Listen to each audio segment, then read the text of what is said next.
Okay, so this afternoon, we've just seen an uptick in US unemployment claims amidst stronger than expected inflation. Let's delve a little bit deeper into this and see what it means for these markets.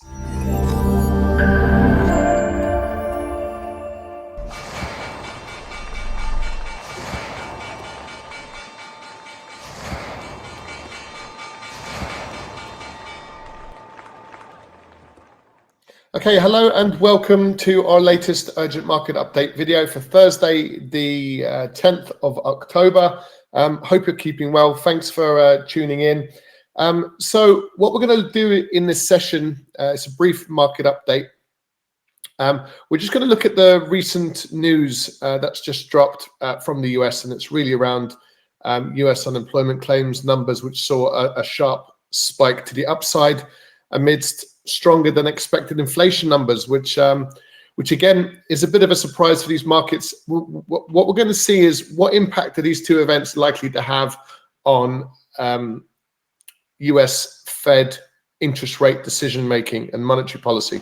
So without further ado, let's get straight into it then. Of course, we just need to start, as we always do, with our risk warning. Take a brief moment to familiarize yourself with our risk warning currently up on screen. And do feel free to pause the video if you need. Right, okay, so let's get straight into it then. So let's start with Forex Factory, and we'll just share that news event with you. So today, obviously, Thursday, the 10th of October, 1:30 p.m. UK time. It's this news event here at 1:30. You got core CPI, which came in 10 basis points above expectations, very much in line with the previous month. So we've not made any month-on-month progress as far as inflation concerned on core CPI, which just basically means we're still seeing prices tick higher, except the rate in which of that change has been lowered really quite considerably.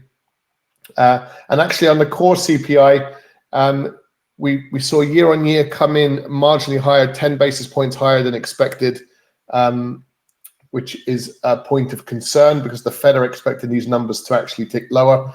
Something similar on the headline CPI numbers, very much in line with the previous month, 0.2. So those prices are continuing to grow. The expectation was that they would disinflate slightly to 0.1. That's not the case. And unfortunately, the same dynamic for the year-on-year CPI numbers, just coming in marginally higher than what these markets were expecting. So higher inflation makes it a difficult dynamic for the Fed to continue to cut rates with any significant aggression. Now, this is probably in the realms of acceptable upside. You know, these things never move in straight lines and can, on occasion, just sort of disrupt the overall view. But to say that, and the problem, of course, with the Fed cutting aggressively is it has every potential to be an inflationary market dynamic, because you're making a lot more capital available. You're accommodating the economy, making debt repayments lower when it comes to restructuring debt. So broadly, you accommodate the economy a lot more if you bring those rates down, and that's what looks to be happening.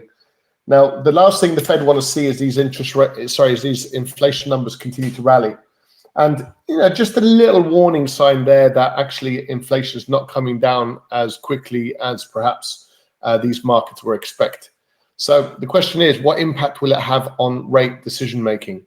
So we'll get the CME Fed Watch tool just to explain kind of what these markets are pricing in before we look at the charts.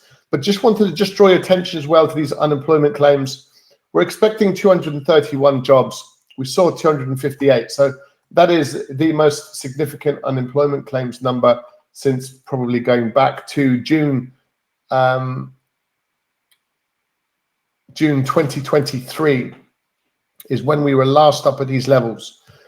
Now, a lot of this is due to hurricane season in the US, and we've just had Milton, which is the second major hurricane in the US. And as a result, we've seen an uptick in unemployment claims. So the question is, is this Is this situational, or is this, I suppose, just the wheels beginning to come off, something that the Fed are really worried and concerned about, which is why they're looking to cut rates, because they think inflation's done. And as we've just pointed out, they've got to be careful with that, because if you're cutting 50 basis points, you better make sure inflation is back to target, which is 2%. And we're actually moving in the slightly opposite direction to what the Fed would like. Now, the unemployment claims number, this is likely to be kind of a one-off type dynamic, perhaps due to these recent short-term unemployment claims, perhaps ticking higher due to these hurricane natural disasters in the US. So that's the expectation. So just before we look at the charts, I just want to share with you the market's expectation regarding whether the Fed are likely to cut rates, whether they're likely to pause, or whether they're likely to perhaps even raise rates. So the next Fed meeting is the 7th of November, and the market is fully pricing in almost 87% likelihood. These are all about probabilities and likelihood that the Fed will cut 50 basis points. So that's really surprising, even though inflation looks like it's not back to target, it's still above target, and is actually technically just ticking the wrong way. But nonetheless, the markets are pricing in, for now, that 50 basis point rate cut. It does also apply at the same time that there's perhaps other reasons for the Fed cutting, not just the fact that they expect inflation to come back to 2%. So this is when it gets a bit murky, gets a bit complicated in areas. But just flicking through these, on the 18th of December, so we're currently at 5%. We're expecting a 50 basis point rate cut down to 4.5. And then in December, we're expecting a 25 basis point rate cut down to 4.25. And then it looks like 25s all the way. So down to nearly a 70% chance of another 25 basis point rate cut in January, nearly a 60% chance of another 25 basis point rate cut in March. And you get the general gist of it. March, let's say what we were down to. Yeah, so down to 375. In May, there's an expectation that the Fed may pause 44%, a little pause about 3.75, and then it looks like we're going to start cutting again, 25 basis points down to 350. And we don't end there. We actually end at 3.25, 3.50, a little bit of a pause. So over the summer of next year, it looks like there could be these little smaller incremental moves before we basically finish towards the end of next year around 3.25. So that's what the markets are pricing in. Currently, if we look at bond yields, which is another complexity for these markets to digest, and we look at the 10-year, with the Fed actually looking to cut rates, we're actually getting some increased risks in these markets through bond yields. They're actually rallying. So since the Fed decided to cut 50 basis points, you would expect bond yields to perhaps drift sideways and perhaps even head lower. But in actual fact, we're seeing the opposite. And we're seeing a sizable uptick as well. Now, when we get bond yields which are rallying, we would expect as well, along with the news, which is not, it's bad news really. If we look at this news event, we have inflation ticking higher, which is not great for the Fed. It's not really what the markets are expecting. It goes against the dynamic that we're going to see these rate cuts from 5.5 down to 3.25 by the end of next year. But that's what the markets are pricing in. Now, there'll probably be a shock somewhere along the line. But the unemployment claims number is a bad news event. Obviously, when you get an uptick in unemployment claims, that's bad for the economy.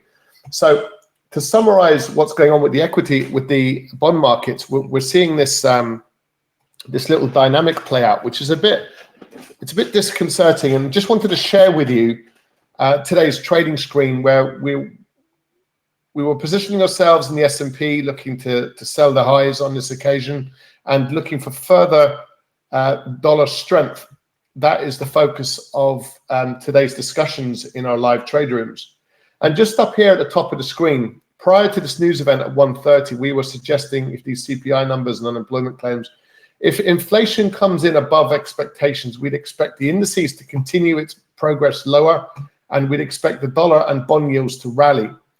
So we are seeing a very, very slow, considered reaction, but it is marginally bearish rather than biased if you look at today's candlesticks. And we are seeing some very slow upside in the dollar. Now, we've been trading the dollar strength trade over the last couple of weeks, been able to get some really good trades off. We're able to add the euro dollar to the downside. You get the entry, stop loss, and the take profits in all of our trades, live and interactive. But our bias is very much in this risk-off camp as a result of this inflation coming in slightly higher than expected. So we're really interested to see how long this lasts for and whether the indices to the downside will prevail. Yesterday, we rallied to all-time highs again, so we're anticipating a bit of a rollover.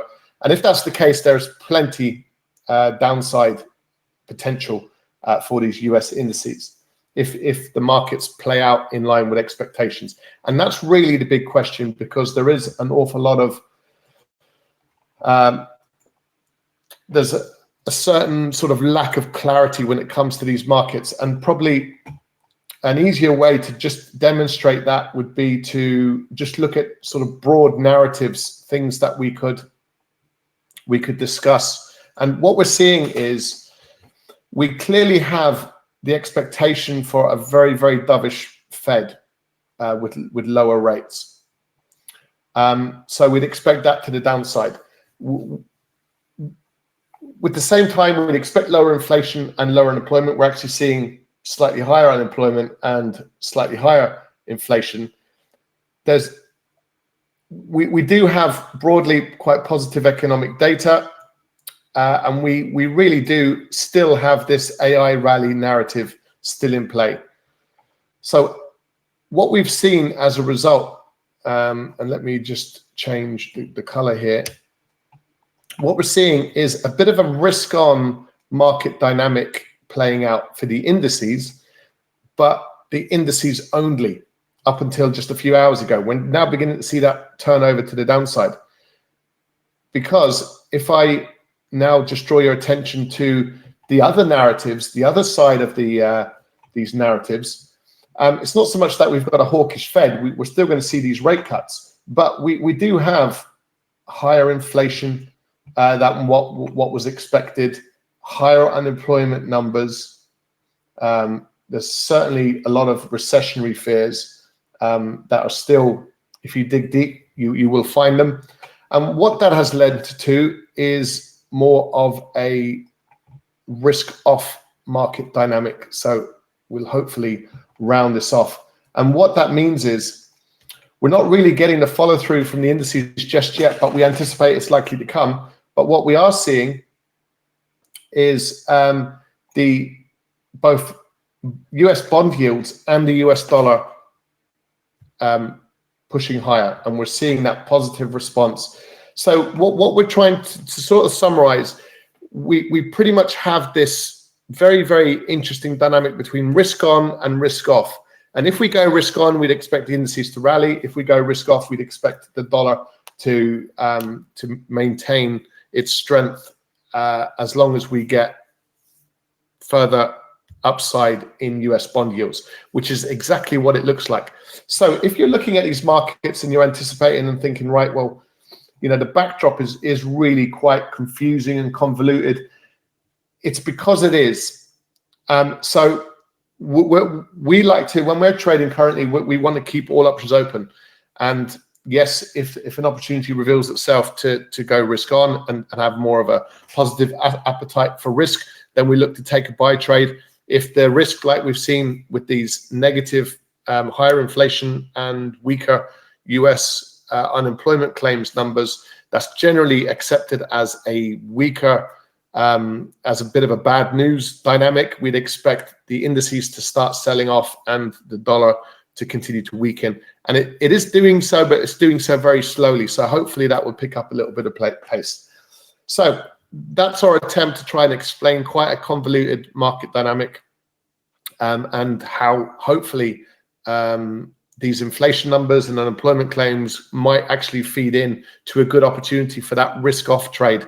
And again, that's only likely to be broadly over a short-term period for now, and that could very well change in the coming days depending on what happens. Okay, so that just about concludes this video then. Thanks very much for joining us. If you do have any questions, which I'm sure you will, do feel free to email us at support@thelivetaderoom.com, and we'll get back to you as soon as we possibly can. So on that note, thanks for very much indeed for joining us. Do stay tuned for our next video. And if you are interested in learning how to trade the financial markets, you can just go to our website, thelivetraderoom.com, for more information. Do feel free to connect with us through our website if you need. So on that note, thanks very much, and we'll see you next time. Bye for now.